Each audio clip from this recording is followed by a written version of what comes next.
भगवते वासुदेवाय।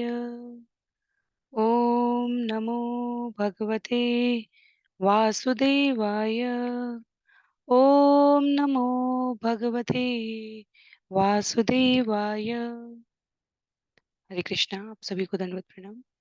श्रीमद् भागवतम महापुराण सत्रों की इन श्रृंखला में सभी भक्तवृंद का स्वागत है। हम सभी यहाँ पर अंतर्राष्ट्रीय कृष्ण भावनामृत संघ के संस्थापक आचार्य कृष्ण कृपा मूर्ति श्री श्रीमद् अभय चरणारविंद भक्ति वेदांत स्वामी श्रील प्रभुपाद द्वारा लिखित 18,000 श्लोकों वाले श्रीमद् भागवतम महापुराण के तात्पर्य सहित श्लोकों का श्रवण और पठन करने का प्रयास कर रहे हैं।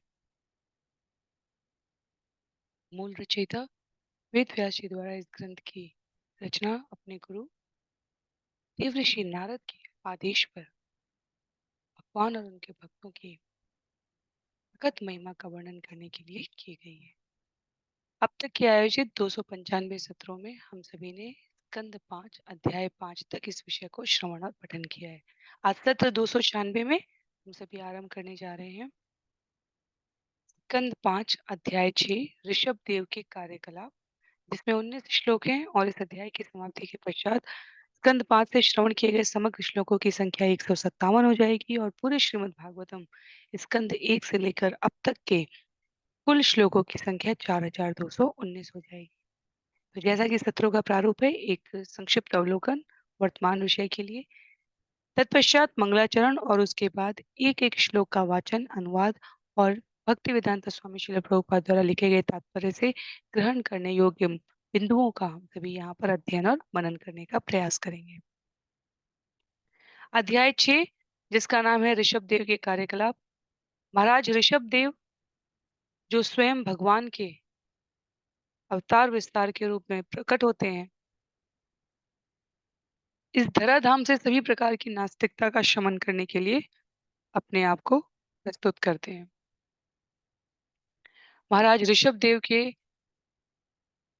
द्वारा ऐसे धर्म नियमों की स्थापना की गई जिससे मनुष्य भौतिक बंधन से मुक्त हो सके। उन्होंने समस्त प्रकार के नास्तिक कार्यों का अंत कर दिया है और ऋषभ देव ने अपने उदाहरण से प्रस्तुत किया कि किस प्रकार उन्होंने उन सभी योग शक्तियों की उपेक्षा की जिनके पीछे तथाकथित योगी फिरते रहते थे। उन्होंने स्थापना की इस सत्य की अपने व्यवहार के द्वारा पुनः इस धराधाम पर कि भक्ति योग शक्ति से कहीं अधिक मूल्यवान है।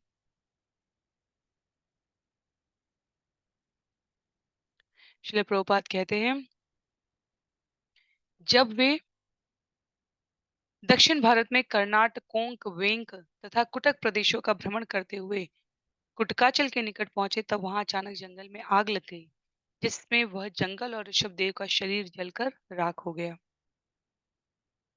मुक्त जीव के रूप में ऋषभ देव की लीलाओं का पता कोंक, वेंक तथा कुटक के राजाओं को था। उस राजा का नाम अरहत था। बाद में वह माया के वशीभूत हो गया और इस स्थिति में जैनवाद का प्रवर्तक बना। तो इसका वर्णन आज के अध्याय में सभी को श्रवण करने का अवसर प्राप्त होगा। आरंभ करते हैं मंगलाचरण से। उसके पश्चात जिनके भी पास पुस्तक है, मेरा अनुरोध रहेगा पुस्तकों का प्रयोग करें। हम लोग संस्कृत के इन श्लोकों का वाचन करने का प्रयास करेंगे।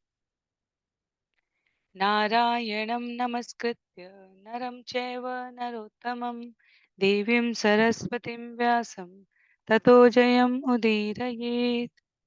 शृण्वतां स्वकथा कृष्ण पुण्यश्रवणकीर्तन यद्यन्तस्थो य भद्राणि विदुनोति सुयस्यताम्। नष्टप्रायेष्वभद्रेषु नित्यं भागवत सेवया भगवत्युत्तमश्लोके भक्तिर्भवति नैष्ठिकी। ॐ अज्ञानतिमिरान्धस्य ज्ञानाञ्जनशलाकया चक्षुन्मीलितं येन तस्मै श्रीगुरुवे नमः। मूकं करोति वाचालं पङ्गुं लङ्घयते गिरिं यत्कृपातमहं वन्दे परमानन्दमाधवम्। वाञ्छाकल्पतरुभ्यश्च कृपा सिन्धुभ्य एव च पतितानां पावनेभ्यो वैष्णवेभ्यो नमो नमः। जय श्री कृष्ण चैतन्य प्रभु नित्यानंद श्री अद्वैत गदाधर श्रीवासादि गौर भक्त वृंद। हरे कृष्णा कृष्ण कृष्ण हरे हरे, हरे राम राम राम हरे हरे, हरे कृष्णा कृष्ण कृष्ण हरे हरे, हरे राम राम राम हरे हरे, हरे कृष्णा कृष्ण कृष्ण हरे हरे, हरे राम राम राम हरे हरे। हरे कृष्णा। तो पुनः सभी भक्तवृंद को सादर प्रणाम। सत्र 296 में हम सभी आज यहाँ स्कंद 5 अध्याय के महाराज ऋषभ देव के कार्यकलाप, इसका श्रवण और पठन करने का प्रयास करेंगे।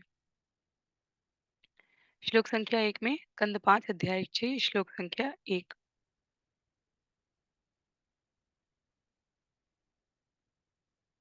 राजोवाच न नूनं भगवात्मरामाणां योगसमीरितज्ञानावभ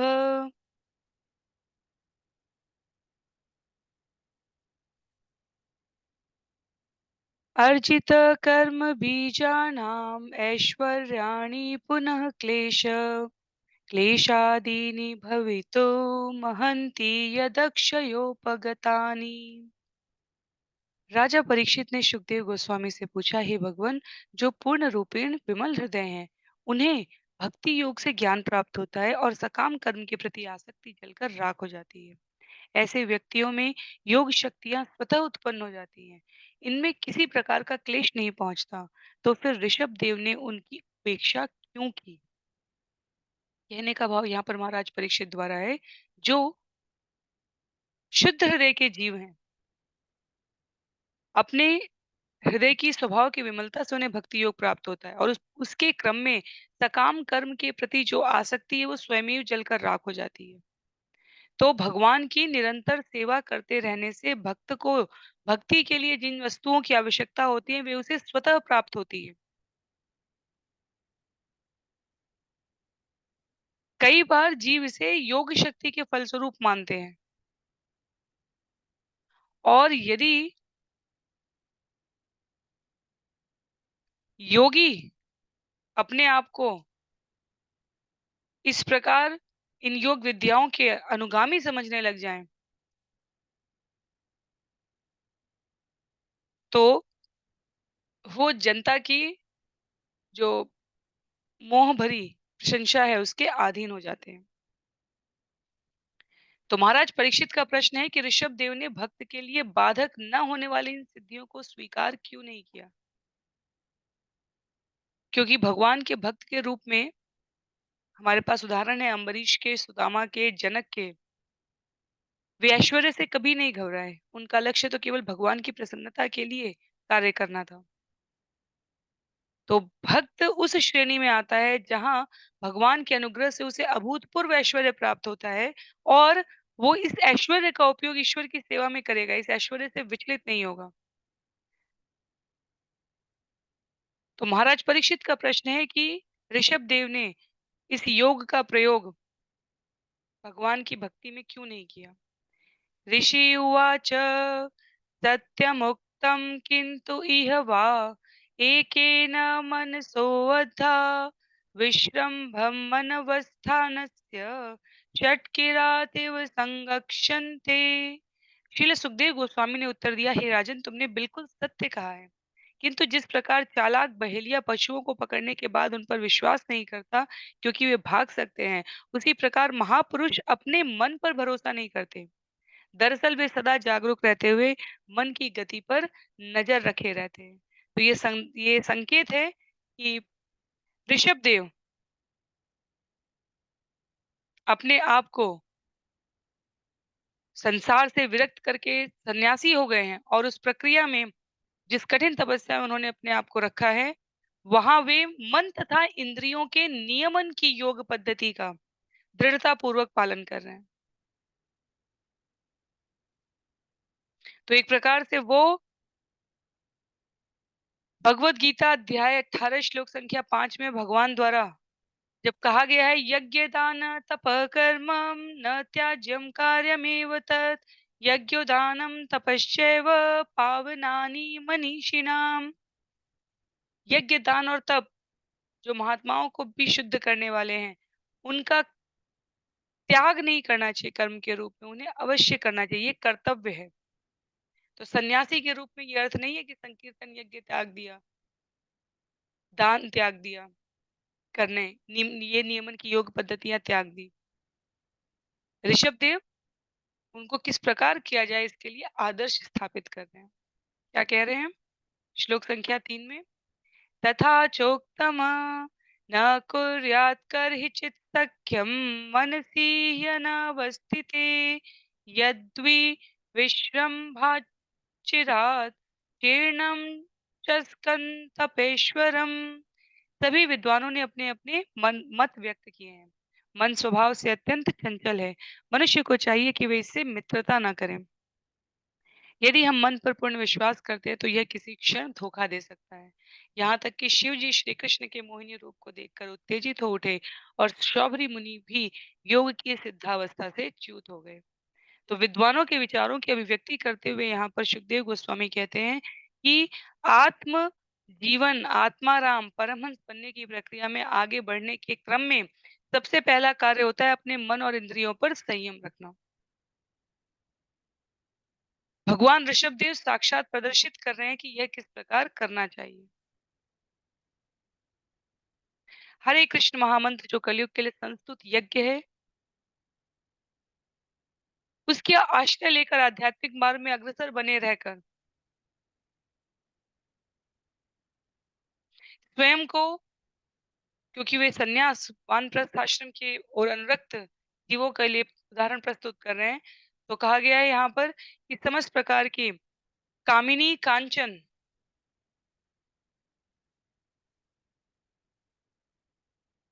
संग से अपने आप को सावधान करना है।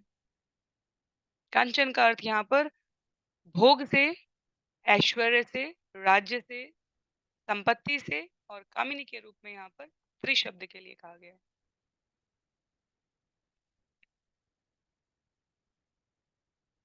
सभी को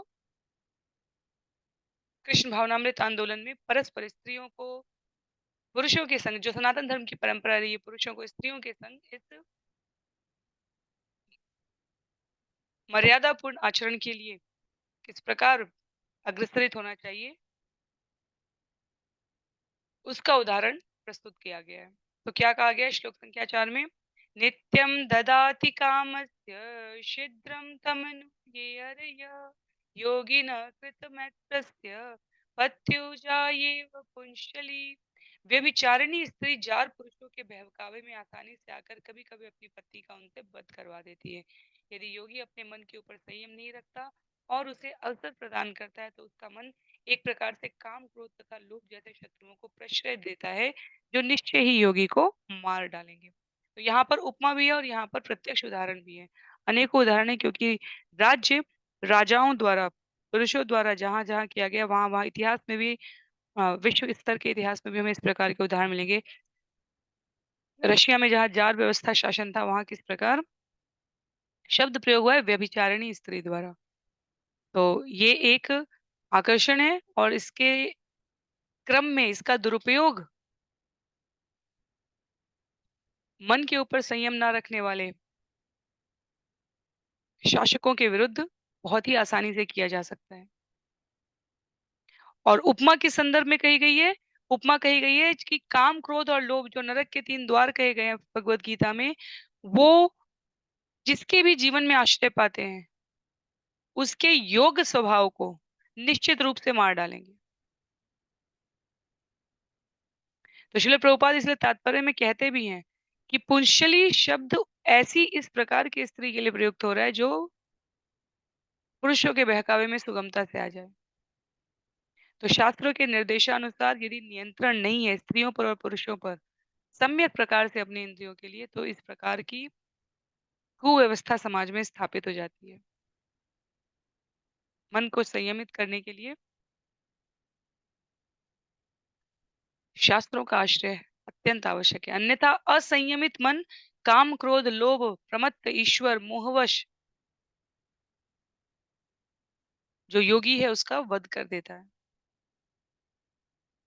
तो संसारी स्थिति को प्राप्त होने के लिए मन द्वारा संचालित होना होगा हमें।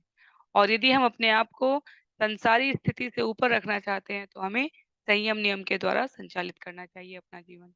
उदाहरण दिया गया है कि उसी प्रकार सतर्क रहना चाहिए जैसे व्यभिचारिणी स्त्री के पति को रहना होता है। तो जहाँ जिस प्रकार के उदाहरण की आवश्यकता है समाज से, उसको यहाँ पर अभिव्यक्त किया गया है। श्लोक संख्या 5 में कामो मन्यो मदो लोभ शोक मोह भयादय कर्म बंधश्च यन्मूल स्वीकुर्यात् को नु तद्बुध। काम क्रोध मद लोभ पश्चाताप मोह तथा भय का मूल कारण तो ये मन ही है। ये सारे मिलकर कर्म बंधन की रचना करते हैं। भला कौन बुद्धिमान कौन बुद्धिमान मन पर विश्वास कर सकेगा। तो जब हम भगवत गीता पढ़ते हैं तो हमें पता है कि हम सबसे इंद्रिय विषय मन बुद्धि और तब आत्मा पर जाते हैं। ये चेतना के क्रम में उच्चावस्था का परिचायक है। तो इंद्रियों से ऊपर इंद्रिय विषय से ऊपर मन, मन के ऊपर बुद्धि है और बुद्धि के ऊपर आत्मा कही गई है। तो किसी भी प्रकार के काम, क्रोध, मद, लोभ, मोह, भय इनका कारण मन ही है। मन ही विचार करेगा कामना के लिए, मन ही विचार करेगा क्रोध की भाव को प्रज्वलित करने के लिए। मन से ही लोभ, मोह और भय आते हैं। इसलिए कहा जा रहा है कि बुद्धिमान व्यक्ति मन पर कैसे विश्वास कर सकता है। ये सभी के लिए है समान रूप से, स्त्री और पुरुष के इसमें कोई हाँ, भेदाभेद नहीं है। कहने का अभिप्राय है कि मन को वश में करना सबसे मुख्य कार्य होना चाहिए यदि हम भगवत भक्ति के मार्ग पर अग्रसरित होना चाहते हैं। श्री भक्तिवेदांता स्वामी श्री प्रभुपाद द्वारा जो जीवन पद्धति सिखाई गई है उसमें सबसे व्यवहारिक दृष्टि से मन को कैसे नियंत्रित किया जा सके उसी की व्यवस्था की गई है। जब मन को इंद्रिय और इंद्रिय विषयों सहित व्यस्त रखा जाएगा, तब मन को हम भगवत कार्यों में, भगवत भक्ति में, इस जगत से विरक्ति में संलग्न रख सकते हैं। अन्यथा मन बड़ी ही सरलता से हमें हमारे मार्ग से भ्रमित कर देता है। श्लोक संख्या 6 में कहा गया है अथैवम् अखिल लोकपाल ललामपि विचक्षणे जड़वत अवधूत वेश भाषा चरिते अविलक्षित भगवत प्रभाव योगिनां सांपराय विधिम अनुशिक्षयन् स्वकलेवरं जिहासु आत्मनि आत्मनाम् असंव्यवहितं मनर्थ अन्तर्भावेनन्वीक्ष्यमाण उपरत अनुवृत्ति उपरामः। भगवान ऋषभदेव इस ब्रह्मांड के समस्त राजाओं में प्रमुख थे, किंतु अवधूत का वेश तथा उसकी भाषा स्वीकार करके वे इस प्रकार आचरण कर रहे थे मानो जड़ तथा बद्ध जीव हो। फलतः कोई उनके ईश्वरीय ऐश्वर्य को नहीं देख सका। उन्होंने योगियों को देह त्यागने की विधि सिखाने के लिए ही ऐसा आचरण किया, तो भी वे वासुदेव कृष्ण के अंश रूप बने रहे। इस दशा में उन्होंने इस संसार में भगवान ऋषभ देव के रूप में की गई लीलाओं को त्याग दिया। यदि कोई ऋषभ देव के पद चिन्हों का अनुसरण करते हुए सूक्ष्म देह को त्याग सकता है, तो उसे पुनः भौतिक देह नहीं धारण करनी पड़ती।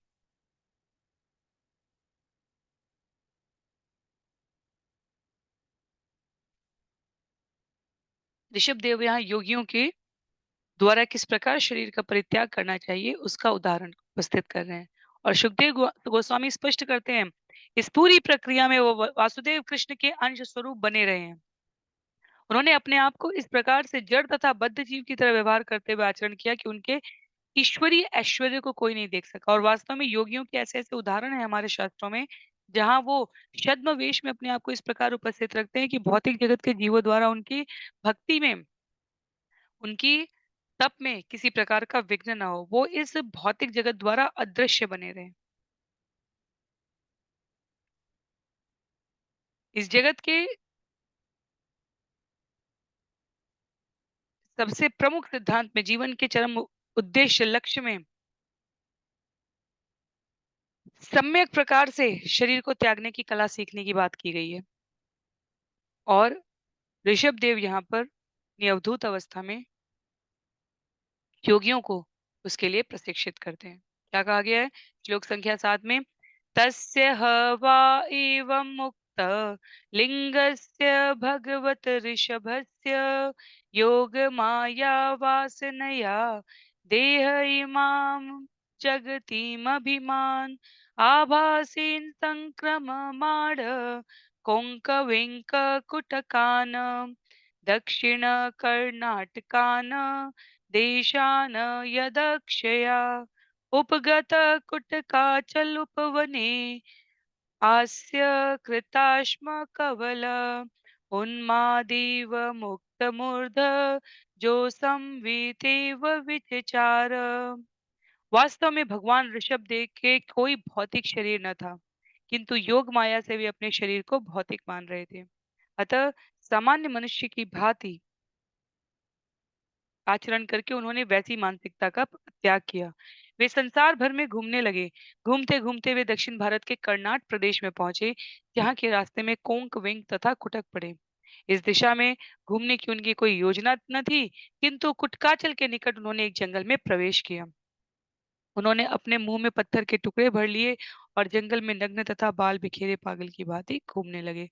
तो जिस जिस प्रकार भगवान की असीम निस्सीम शक्ति का अनुभव हम इन भौतिक इंद्रियों से नहीं कर सकते, उसी प्रकार भगवान की किस रूप में कौन सी लीला किस उद्देश्य की प्राप्ति के लिए की जा रही है, यहाँ पर लिखा गया है उसका अनुभव करना, उसके अर्थ को समझना भी हमारे लिए संभव नहीं है। फिर भी यहाँ व्यवहार रूप में ऋषभदेव बिल्कुल एक पागल व्यक्ति की तरह स्वभाव कर रहे हैं, व्यवहार कर रहे हैं, ऐसा उल्लिखित है।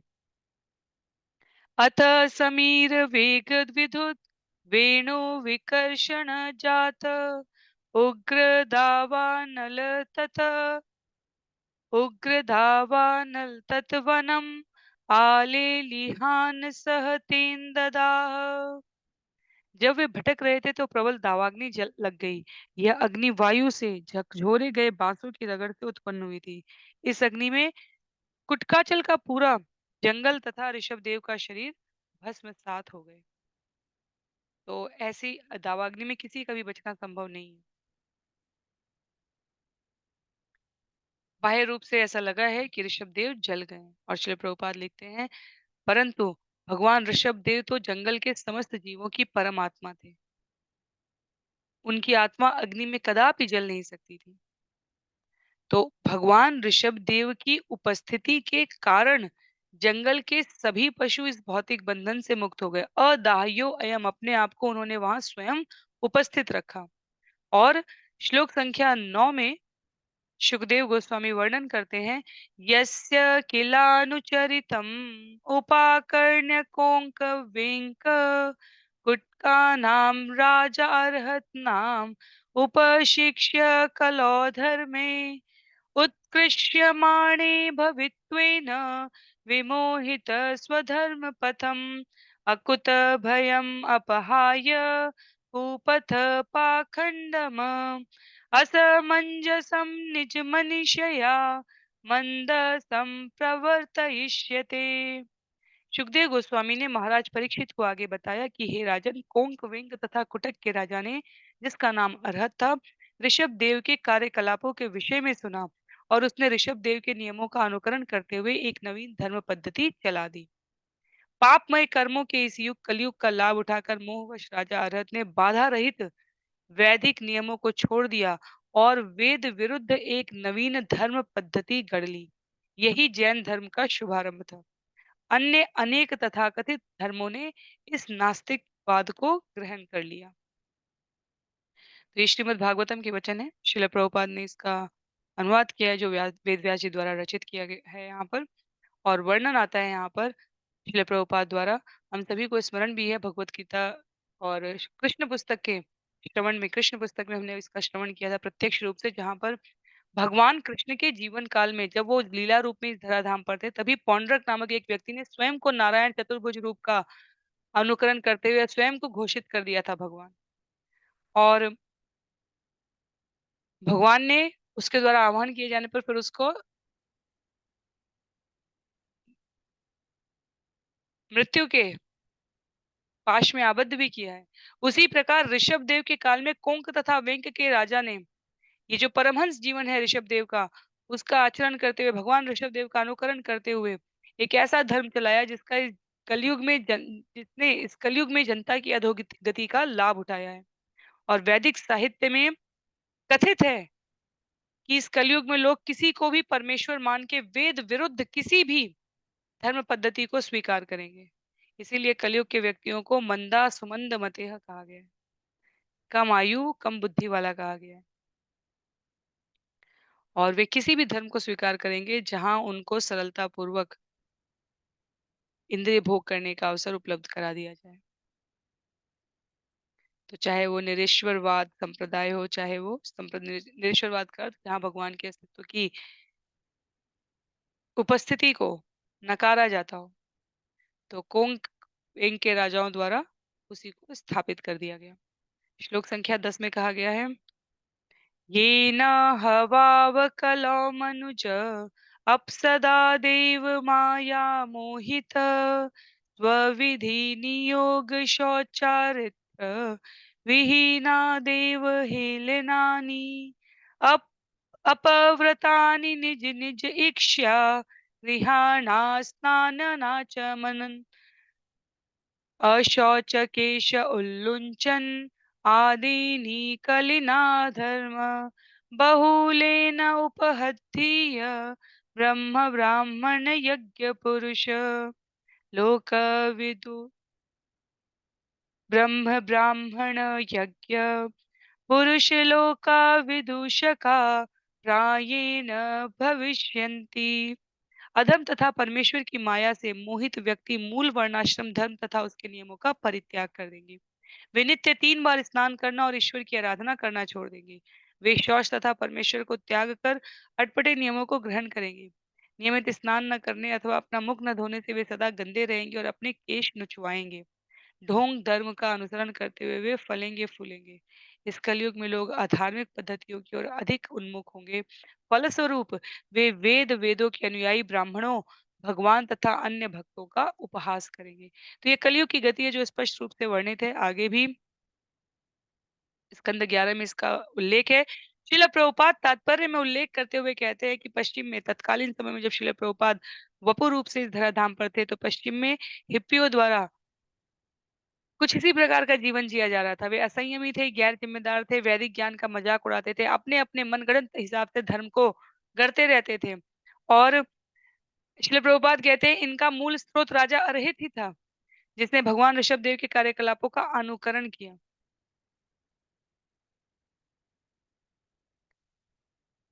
वो ऋषभ देव जैसा व्यवहार करने का, आचरण करने का पालन कर रहा था। किंतु ऋषभ देव के लिए तो कहा गया है कि उनके शरीर से निष्कासित पदार्थ भी मीलों तक के स्थान को सुवासित करते थे, सुगंध युक्त रहता था पूरा वातावरण। पर राजा अरहत के अनुयायी जो बाद में जैन कहलाए, अनेक लोगों ने उनका अनुसरण किया है। विशेष रूप से यहाँ हिप्पियों का उल्लेख करते हुए श्रील प्रभुपाद कहते हैं कि वो मायावाद दर्शन की शाखा से संबद्ध हो गए, क्योंकि वे अपने को भगवान मानने लगे। वे जो भक्त और भगवान का सेवक और स्वामी का सखा का वात्सल्य का माधुर्य का भाव छोड़कर पुरुषोत्तम भगवान अर्थात परब्रह्म के प्रति आदर भाव स्थापित करने की जगह कलयुग के प्रभाव में तरह तरह के मनगढ़ंत धर्म की व्याख्याओं के सिद्धांत करने लगे। श्लोक संख्या 11 में उल्लिखित है, तेन ते च हि अर्वाक्तनया निज लोक यात्रयान्ध परम्परयाश्वस्ता तम क्षमा कीजिए, परम्परया आश्वस्ता तमसि अंधे स्वयमेव प्रपतिष्यन्ति। अधम लोग अपने अज्ञानवश वैदिक नियमों से हटकर चलने वाली धार्मिक प्रणाली का सूत्रपात करते हैं। वे अपने मानसिक ढोंगों के कारण स्वयं ही घोर अंधकार में गमन करते हैं। श्लोक संख्या 12 में, अयम अवतारो रजसो प्लुत कैवल्य उपशिक्षणार्थ इस कलयुग में लोग रज तथा तमो के गुणों से भरे हुए हैं।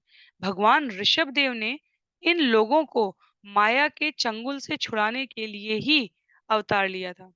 तो कलयुग के लक्षणों की भविष्यवाणी यहाँ पर श्रील प्रभुपाद पुनः स्मरण कराते हैं।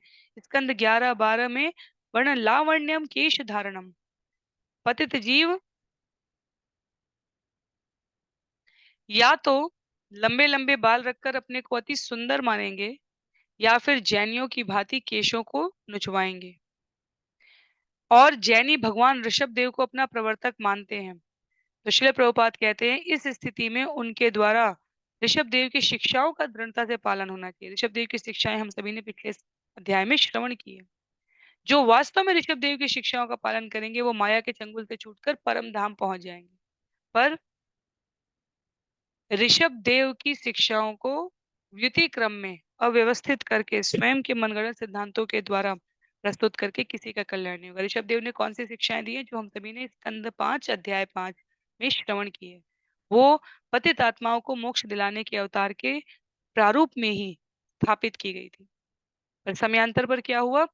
तस्यानुगुणान् श्लोकान् गायन्ति, तस्याननुगुणान् श्लोकान् गायन्ति, अहो भुवः सप्तसमुद्रवत्या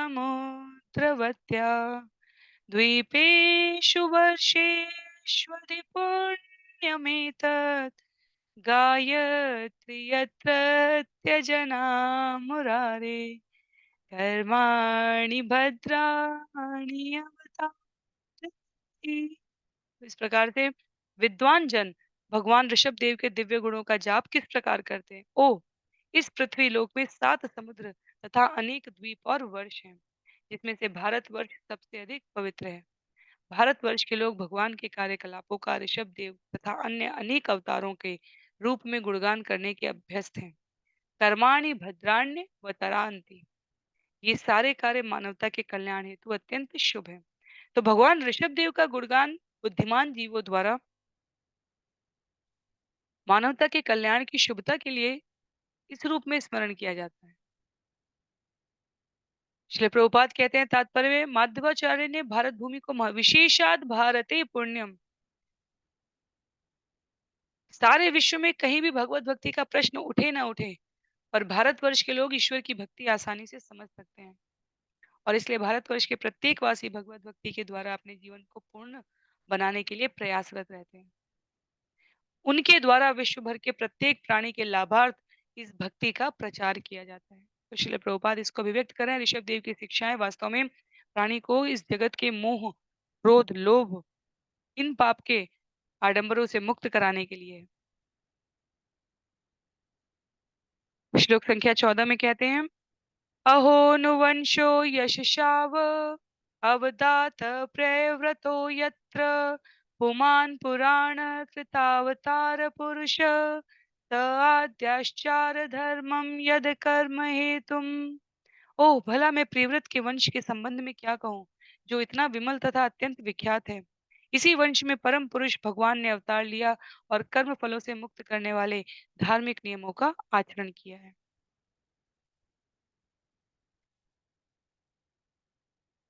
तो विशेष रूप से जिस भाव की यहाँ पर प्रस्तुति की जा रही है वो ये कि ऋषभ देव की शिक्षाएं अपने मूल स्वरूप से स्खलित करके, उसको अपभ्रंश करके, उसको मनगढ़ंत तरीके से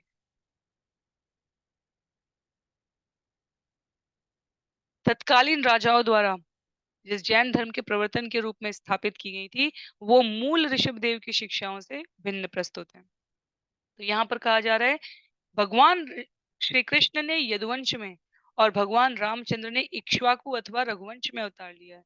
ऋषभ देव भी राजा प्रियव्रत के वंश में प्रकट हुए थे और ये सभी वंश विख्यात हैं अपनी धर्म परायणता के लिए, मनुष्य जीवन के हेतु को साधने के लिए उदाहरणों को प्रस्तुत करने के रूप में। श्लोक संख्या 15 में अभिव्यक्त है होन्वस्य काष्ठामपरोऽनुगक्षेन् मनोरथेनाप्यभवस्य योगी यो योगमाया स्पृहयत्युदस्ता यसत्तया येन कृतः प्रयत्नः। भला ऐसा कौन योगी है जो अपने मन से भी भगवान ऋषभदेव के आदर्शों का पालन नहीं कर सके। उन्होंने उन समस्त योग सिद्धियों का तिरस्कार कर दिया था जिसके लिए अन्य योगी लालायित रहते हैं।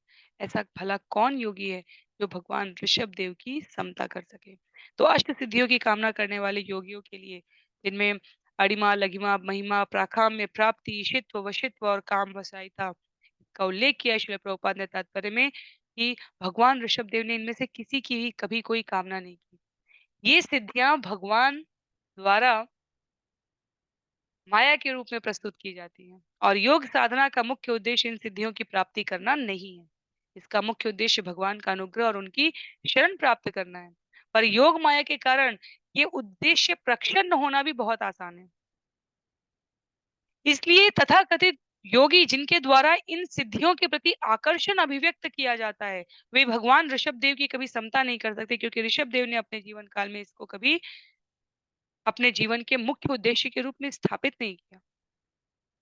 श्लोक संख्या 16 में कहा है, इतिहस्म सकल वेद लोक देवो ब्राह्मण गवाम परम गुरो भगवत ऋषभाख्यास्य विशुद्ध आचरितं मिरितं पुंसां समस्त दुश्चरित अभिहरणं परम महामंगलायनम् इदम् अनुश्रद्धया उपचितया अनुशृणोति आश्रावयति वा अवहित भगवती तस्मिन् वासुदेव एकान्ततो भक्ति अनयोऽपि समनुवर्तते।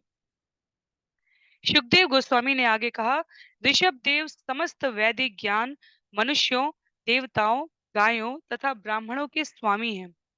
मैं पहले ही उनके विशुद्ध दिव्य कार्यकलापों का विस्तार से वर्णन कर चुका हूँ, जिनसे समस्त जीवात्माओं के पाप कर्म मिट जाएंगे। भगवान ऋषभ देव की लीलाओं का यह वर्णन समस्त मंगल वस्तुओं का आगार है। जो भी आचार्यों का अनुसरण करते हुए इन्हें ध्यान से सुनता या कहता है, उसे निश्चय ही भगवान वासुदेव के चरण कमलों की शुद्ध भक्ति प्राप्त होगी। तो हमें स्पष्टता रहनी चाहिए कि भागवतम किसको स्वीकार कर रहा है और किसे अस्वीकार कर रहा है। ऋषभ देव की पूर्ण रूपेण सुखदेव गोस्वामी द्वारा यहाँ स्वीकारोक्ति है, वे स्वयं भगवान के अंश अवतार के रूप में स्थापित हैं। शास्त्र इसकी पुष्टि करते हैं। समस्त मंगल वस्तुओं के आगार हैं भगवान ऋषभ देव की लीलाएं। क्या अस्वीकृत किया जा रहा है? वो ऋषभ देव के सिद्धांतों को अपने मनगढ़ंत तरीके से प्रस्तुत करने वाले उपाख्यानों को निर्देशित करके इस मायाबद्ध जगत में अपने आप को भगवान की भक्ति से च्युत करने वाले तथाकथित स्वयं को भगवान मानने वाले व्यक्तियों की निकृष्टि की जा रही है, उनके सिद्धांतों की अपुष्टि की जा रही है। तो ये स्पष्ट रहना चाहिए कि भगवान ऋषभ देव के उद्देश्य उपदेश के लिए किंचित मात्र भी यहाँ कोई शंका या संशय उपस्थित नहीं किया जा रहा है। और कलयुग के प्रभाव से जो इसको द्वितीय क्रम में प्रस्तुत कर रहे हैं, उनको अस्वीकृत किया जा रहा है।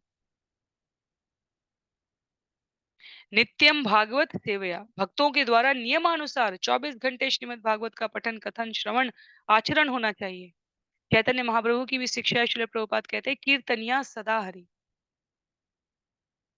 तो चाहे भगवान ऋषभ देव हो, कपिल हो या कृष्ण के रूप में, चरित्र और उपदेशों को समझने के लिए दिव्य प्रकृति के द्वारा भव बंधन से मुक्ति दिलाने के लिए, परम धाम वापस जाने के लिए जो लीलाएं की जाती है, इनका श्रवण अनुसरण सामान्य जनमानस द्वारा स्वीकृत किया जाना चाहिए। श्लोक संख्या 17 में कहा गया है, यस्यामेव कवय आत्मानम् अविरतं विविध वृज्जिना संसार परितापोपतप्यमानम् अनुसवनं स्नापयन्त तैव परया निवृत्त्या हि अपवर्गम् आत्यन्तिकम् परम पुरुषार्थमपि स्वयं आसादितं नोएव आद्रियन्ते भगवद्गीत्वेन एव परिसमाप्त सर्वथा। भक्तजन भौतिक संसार के विभिन्न कष्टों से मुक्त होने के लिए निरंतर भक्ति सरिता में स्नान करते रहते हैं। इससे उन्हें परम आनंद प्राप्त होता है और साक्षात मुक्ति उनकी सेवा करने आती है। तो भी वे उस सेवा को स्वीकार नहीं करते, भले ही भगवान स्वयं क्यों न सेवा के लिए तत्पर हो। भक्तों के लिए मुक्ति महत्वहीन है, क्योंकि ईश्वर की दिव्य प्रेमा भक्ति प्राप्त हो जाने पर उनकी प्रत्येक आकांक्षा पूरी हो गई होती है और वे समस्त भौतिक कामनाओं से ऊपर उठ चुके होते हैं। तो भक्त मुक्ति की कामना नहीं करते, भक्त सदा भगवान की सेवा करने की भक्ति की कामना करते हैं। उनके लिए मुक्ति महत्वहीन बताई गई है। ईश्वर की भक्ति करने से उनकी प्रत्येक आकांक्षा पूरी हो जाती है, तो वो किसी प्रकार की भौतिक कामना से अपने आप को आसक्त नहीं करते। ये लब्ध्वा चापरं लाभं मन्यते नाधिकं तत्। भगवद गीता अध्याय 6 श्लोक संख्या 22 का यहाँ पर उल्लेख दे रहे हैं श्रील प्रभुपाद कि इसे प्राप्त करने के बाद मनुष्य सोचता है कि इससे बड़ा अन्य कोई लाभ नहीं। तो मुक्ति का अर्थ है अपनी स्वाभाविक स्थिति को प्राप्त करना और भक्ति के द्वारा जीवात्मा ईश्वर के दास की स्थिति में अपनी स्वाभाविक स्थिति को प्राप्त करता है। तो जो प्रेम भक्ति में लगा है उसकी मुक्ति पहले ही हो चुकी है और इसलिए भक्त कभी मुक्ति की स्पृहा नहीं करता, कामना नहीं करता, इच्छा नहीं करता, भले ही ईश्वर उसे स्वयं क्यों ना प्रदान करे। तो ये किस संदर्भ में कहा जा रहा है यहाँ पर? इस संदर्भ में कि मुक्ति की इस प्रक्रिया में योगी बनने के भक्ति विधि से अलग जाकर अपने आप को शरीर को कष्ट देते हुए योग पत्ति पद्धति का अनुसरण करने में ज्यादातर समय जीव के अपने मूल स्वभाव से स्खलित होने की संभावना अधिक होती है और इसलिए भक्ति को यहाँ पर उसके मूल स्वरूप की स्थिति जन्य विशेषता के साथ स्वीकार करने की प्रस्तुति की गई है।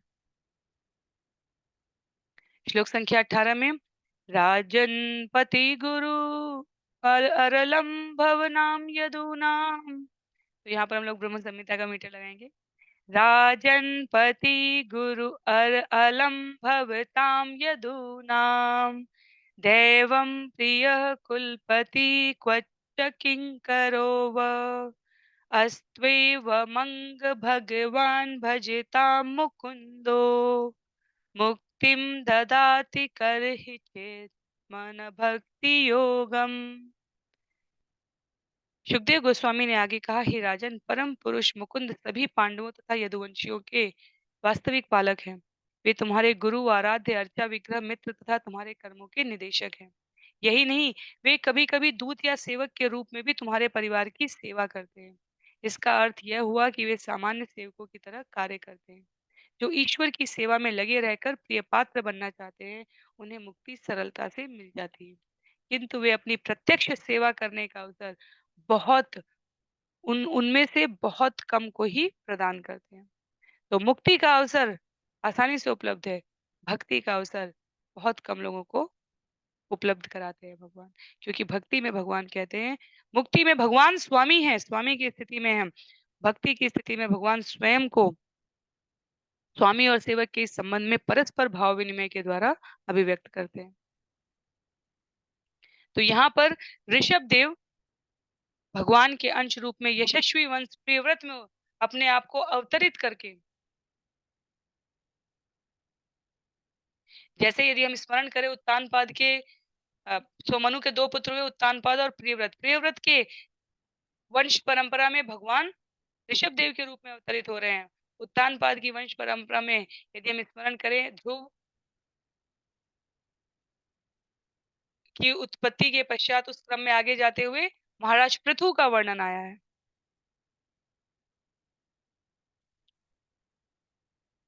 तो भगवान स्वयं समय समय पर यशस्वी राजाओं के वंश परंपरा में अंश रूप में स्वयं को उपस्थित करके भक्ति को प्रोत्साहित करते हैं। इसी प्रकार कुरु वंश में, जिसमें पांडव हो रहे हैं, जिन्होंने शुद्ध भक्ति की है, वहां भी हम उदाहरण स्वरूप देखते हैं अर्जुन स्वयं नर नारायण के एक रूप में अपने आप को प्रस्तुत करते हैं। और यदुवंश में स्वयं भगवान श्री कृष्ण आते हैं।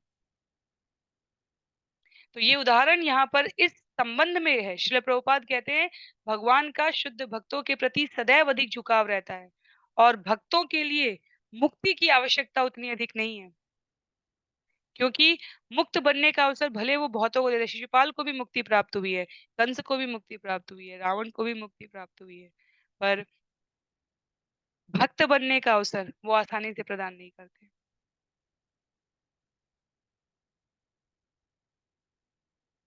तो ईश्वर के शुद्ध भक्त की मुक्ति स्वतः निर्धारित है। भक्त बनने की क्रिया के द्वारा वो अन्यों को प्रेरणा, मार्गदर्शन सहज, सुलभ और व्यवहारिक रूप से उपलब्ध कराते हैं। इस अध्याय का अंतिम श्लोक है, श्लोक संख्या 19। ऋषभ देव के जीवन का आचरण योगी बनने की आवश्यकता सिद्धियों को प्राप्त करने की नहीं है, मुक्तियों की नहीं है, अपने आप को भगवत भक्ति के लिए अनुरक्त करना है। उस संदर्भ में कहा गया है, नित्यानुभूत निज लाभ निवृत्त तृष्णा श्रेयस्यत रचनया चिर सुप्त बुद्धे लोकस्य यः करुणया भयमात्मलोकम् आख्यान्नमो भगवते ऋषभाय तस्मै। भगवान ऋषभदेव को अपने वास्तविक स्वरूप का बोध था, अतः वे आत्मतुष्ट थे और उन्हें किसी बाह्य तुष्टि की आकांक्षा नहीं रह गई थी। अपने में पूर्ण होने के कारण उन्हें किसी सफलता की स्पृहा नहीं थी। जो वृथा ही देहात्म बुद्धि में लगे रहते हैं और भौतिकता का परिवेश तैयार करते हैं, वे अपने वास्तविक हित को नहीं पहचानते। भगवान ऋषभदेव ने अहेतुकी कृपावश वास्तविक आत्मबुद्धि तथा जीवन लक्ष्य की शिक्षा दी। अतः हम उन भगवान ऋषभदेव को नमस्कार करते हैं। तो यहाँ पर इस अध्याय का एक प्रकार से सारांश प्रस्तुत किया गया है। ऋषभदेव के कार्यों का वर्णन करते हुए कि उन्हें बाह्य तुष्टि की कोई आकांक्षा नहीं थी, क्योंकि वो भगवान के अंश के रूप में स्वयं में पूर्ण थे। सामान्य मनुष्यों को आत्मनिर्भर बनने के लिए, उपदेशों का पालन करने के लिए, देहात्म बुद्धि में अपनी वृथा की आवश्यकताएं न बढ़ाने के लिए, आत्मसिद्ध होने पर महत्व प्रभाव देने के लिए ऋषभदेव द्वारा इस प्रकार का आचरण और व्यवहार किया गया, जिससे जीव किसी भी प्रकार की लालसा तथा शोक से रहित हो जाए। ये दो बिंदु हमें इस जगत में बांधने के प्रमुख कारक होते हैं, लालसा और भय, शोक। इससे मुक्त कैसे रहा जाए, ऋषभदेव ने अपने शरीर को उत्सर्ग किया है दावानल में, जंगल की अग्नि में। कितना आप अपने आप को शोक से रहित कर सकते हो, ऐसा इसलिए अनुकरण करने के लिए नहीं कहा जा रहा है यहाँ पर। हम सभी को ऐसा कुछ अनुकरण नहीं करना है। शरीर की वास्तविक आवश्यकता और उद्देश्य क्या है, इसको समझने पर यहाँ पर महत्व दिया गया है। तो अज्ञानता के कारण यदि जीव विस्मृत कर चुका है कि उसका वास्तविक हित भगवान विष्णु के चरण कमल में शरण प्राप्त करना है, श्रील प्रभुपाद लिखते हैं, तो ऋषभ देव ने अपने आचरण और उपदेशों से बद्ध जीव को प्रकाश दिखाया है। किस प्रकार अपनी आध्यात्मिक पहचान के लिए किसी भी बाह्य कारण की और संसाधन की आवश्यकता नहीं है, इस पर महत्व दिया है। तो भौतिक वातावरण में जोड़ तोड़ करके सुखी बनने की वृथा के प्रयास को नकारने पर महत्व दिया है। और इसलिए सुखदेव गोस्वामी कहते हैं कि उन ऋषभदेव को हम यहाँ पर नमस्कार करते हैं। तो श्रीमद् भागवत के पंचम स्कंद के अंतर्गत भगवान ऋषभदेव के कार्यकलाप नामक छठे अध्याय का भक्ति वेदांत तात्पर्य यहाँ पर पूर्ण हो रहा है। स्कंद 5 के में 26 अध्याय हैं। अब तक हमारे श्रवण किए गए स्कंद 1 के 19, स्कंद 2 के 10, स्कंद 3 के 33, स्कंद 4 के 31 और स्कंद 5 के 26 अध्यायों में इस स्कंद के अध्यायों में श्लोकों की संख्या तुलनात्मक तरीके से कम है। अगले सत्र में हम सभी अध्याय 7, जहाँ राजा भरत के कार्यकलाप का उल्लेख है, उसका श्रवण और पठन करने का प्रयास करेंगे। तो कोई भी बिंदु यदि आप अस्पष्ट हो आपको, तो निसंकोच रूप से आप कमेंट बॉक्स में या जहाँ भी आप व्यक्तिगत समूह में जुड़े हैं वहां पर अभिव्यक्त कर सकते हैं। आज के लिए सत्र को यहीं पर समाप्त करते हैं। श्रील प्रभुपाद की जय, श्रील गुरुदेव की जय, अनंत कोटि वैष्णव वृंद की जय, श्रीमद् भागवतम महापुराण की जय। हरे कृष्ण।